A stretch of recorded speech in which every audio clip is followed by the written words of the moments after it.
Hello दोस्तों, स्वागत है आपका मेरे यूट्यूब चैनल पर जिसका नाम है नेक्स्ट एग्जाम वीकली। आज हम डिस्कस करेंगे बायोलॉजी के 9th पार्ट के बारे में। यानी कि इससे पहले मैं 8 पार्ट बना चुका हूं। अगर आपने वो पार्ट नहीं देखे हैं तो वो भी पार्ट देख लीजिएगा, क्योंकि ये बहुत ही इंपॉर्टेंट क्वेश्चन की सीरीज लेकर चल रहा हूँ मैं।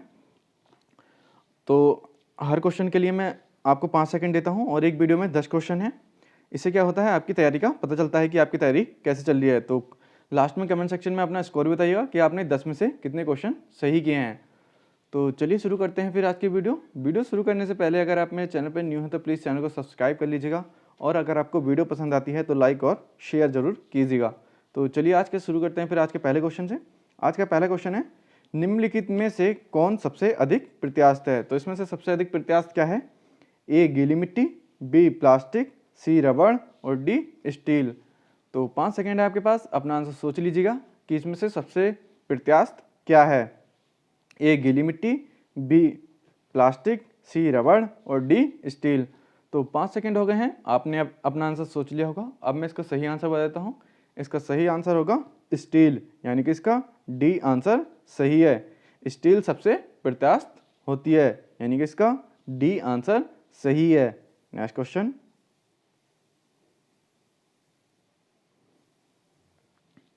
वह कौन सा बल है जिसके कारण पिंड धरती के केंद्र की ओर खींचा चला आता है। बहुत ही इजी क्वेश्चन है। वह कौन सा बल है जिसके कारण पिंड धरती के केंद्र की ओर खींचा चला आता है। ए द्रव्यमान, बी आवेगी बल, सी गुरुत्वाकर्षण और डी संवेग। तो 5 सेकेंड है, अपना आंसर सोच लीजिएगा कि क्या इसका सही आंसर होगा कि वह कौन सा बल है जिसके कारण पिंड धरती के केंद्र की ओर खींचा चला आता है। ए द्रव्यमान, बी आवेगी बल, सी गुरुत्वाकर्षण और डी संवेग। तो 5 सेकेंड हो गए हैं, आपने अपना आंसर सोच लिया होगा। अब मैं इसका सही आंसर बता देता हूँ। इसका सही आंसर होगा गुरुत्वाकर्षण, यानी कि इसका सी आंसर सही है। गुरुत्वाकर्षण के कारण ही कोई भी पिंड धरती के केंद्र की ओर खींचा चला आता है, यानी कि इसका सी आंसर सही है। नेक्स्ट क्वेश्चन, पृथ्वी के गुरुत्वाकर्षण का कितना भाग चंद्रमा के गुरुत्वाकर्षण से के सबसे नज़दीक है। तो यानी कि चंद्रमा पर गुरुत्वाकर्षण कितना होता है ये बताना है पृथ्वी के गुरुत्वाकर्षण से। 1/2, ए बी 1/4, सी 1/6 और डी 1/5। तो बताना है आपको। 5 सेकेंड है आपके पास, अपना आंसर सोच लीजिएगा कि पृथ्वी का गुरुत्वाकर्षण का कितना भाग चंद्रमा के गुरुत्वाकर्षण के सबसे नज़दीक है। 1/2, 1/4, 1/6 और 1/5। तो 5 सेकेंड हो गए हैं, आपने अपना आंसर सोच लिया होगा। अब मैं इसका सही आंसर बताता हूँ। इसका सही आंसर होगा 1/6, यानी कि 1/6, यानी कि इसका सी आंसर सही है।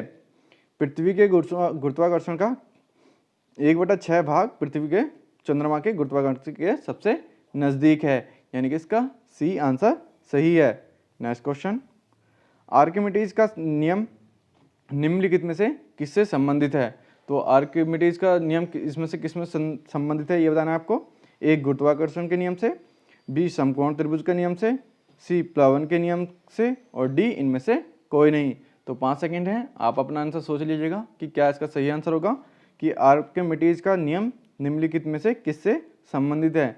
ए गुरुत्वाकर्षण के नियम से, बी समकोण त्रिभुज के नियम से, सी प्लावन के नियम से और डी इनमें से कोई नहीं। तो 5 सेकेंड है आपके पास, आपने अपना आंसर सोच लिया होगा। अब मैं इसका सही आंसर बताता हूँ। इसका सही आंसर होगा प्लावन के नियम से, यानी कि इसका सी आंसर सही है। आर्किमिडीज का सिद्धांत किससे संबंधित है? प्लावन के नियम या तैरने के नियम से, यानी कि इसका सी आंसर सही है। नेक्स्ट क्वेश्चन, श्यानता की इकाई है। तो ये क्वेश्चन रेलवे में बहुत बार पूछा गया है। श्यानता की इकाई क्या होती है? ए पॉइज, बी पॉइजुली, सी पास्कल, डी इनमें से कोई नहीं। तो 5 सेकेंड है आपके पास, अपना आंसर सोच लीजिएगा। बहुत ही इंपॉर्टेंट क्वेश्चन है, ये बहुत ही बार पूछा जा चुका है, तो क्वेश्चन को याद रखिएगा। ऐसे ही मैं क्वेश्चन लेकर आया हूँ आपके लिए जो बहुत बार पूछे जा चुके हैं। तो ये क्वेश्चन का आंसर दीजिएगा कि श्यानता की इकाई क्या है। ए पॉइज है, बी पॉइजुली है, सी पास्कल है या डी इनमें से कोई नहीं।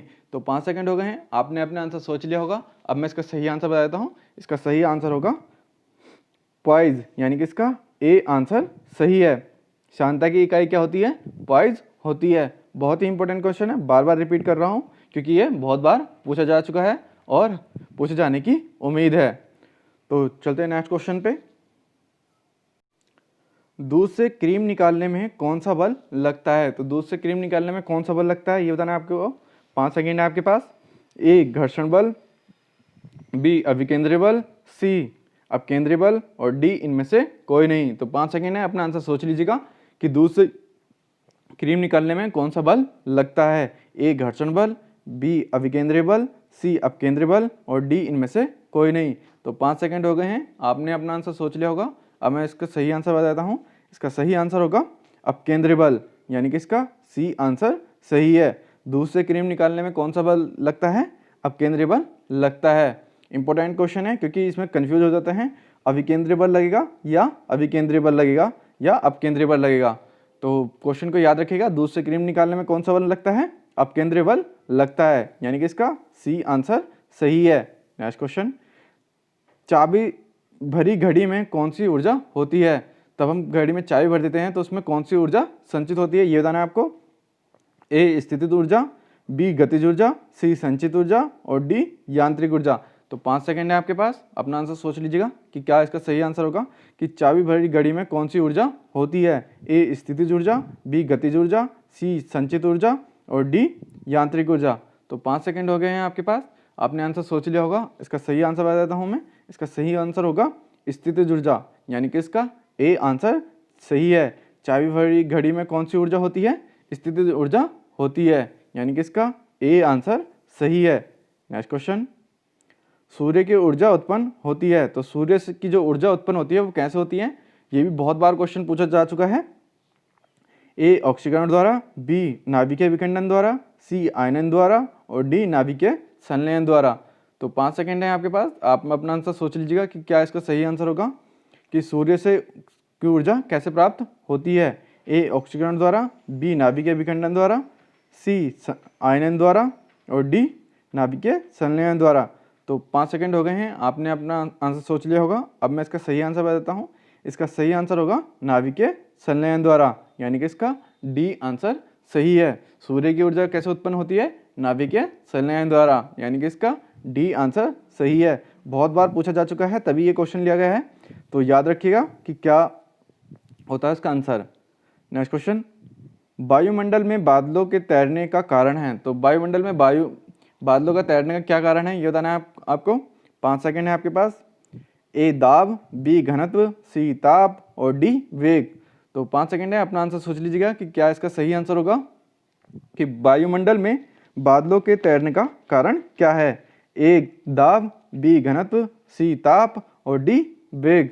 तो 5 सेकेंड हो गए हैं, आपने अपना आंसर सोच लिया होगा। अब मैं इसका सही आंसर बताता हूँ।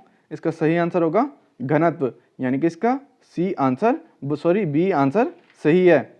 वायुमंडल में बादलों के तैरने का कारण क्या है? घनत्व है, यानी कि इसका बी आंसर सही है। नेक्स्ट क्वेश्चन, और आज इस वीडियो का लास्ट क्वेश्चन है। इस वीडियो के बाद बताइएगा अपना स्कोर कि आपने 10 में से कितने क्वेश्चन सही किए हैं। तो लास्ट क्वेश्चन देखते हैं। वस्तु की मात्रा बदलने पर क्या अपरिवर्तित रहेगा? यानी कि वस्तु की अगर हम मात्रा बदल दें, यानी कम या ज़्यादा कर दें, तो इसमें से क्या अपरिवर्तित रहेगा। ए आयतन, बी घनत्व, सी द्रव्यमान और डी भार। तो 5 सेकेंड है आपके पास, अपना आंसर सोच लीजिएगा कि क्या इसका सही आंसर होगा। वस्तु की मात्रा बदलने पर क्या अपरिवर्तित रहेगा। ए आयतन, बी घनत्व, सी द्रव्यमान और डी भार। तो 5 सेकेंड हो गए हैं, आपने अपना आंसर सोच लिया होगा। अब मैं इसका सही आंसर बता देता हूँ। इसका सही आंसर होगा घनत्व, यानी कि इसका बी आंसर सही है। वस्तु की मात्रा बदलने पर क्या अपरिवर्तित रहता है? उसका घनत्व अपरिवर्तित रहता है, यानी कि इसका बी आंसर सही है। तो यहीं पे वीडियो को समाप्त करते हैं। उम्मीद है आपको वीडियो पसंद आ रही होंगी। वीडियो पसंद आ रही होंगी तो प्लीज़ कमेंट सेक्शन में बताइएगा और अपना स्कोर बताइएगा कि कैसा स्कोर रहा आपका। और अगर आप मेरे चैनल पे न्यू हैं तो प्लीज़ चैनल को सब्सक्राइब कर लीजिएगा। धन्यवाद।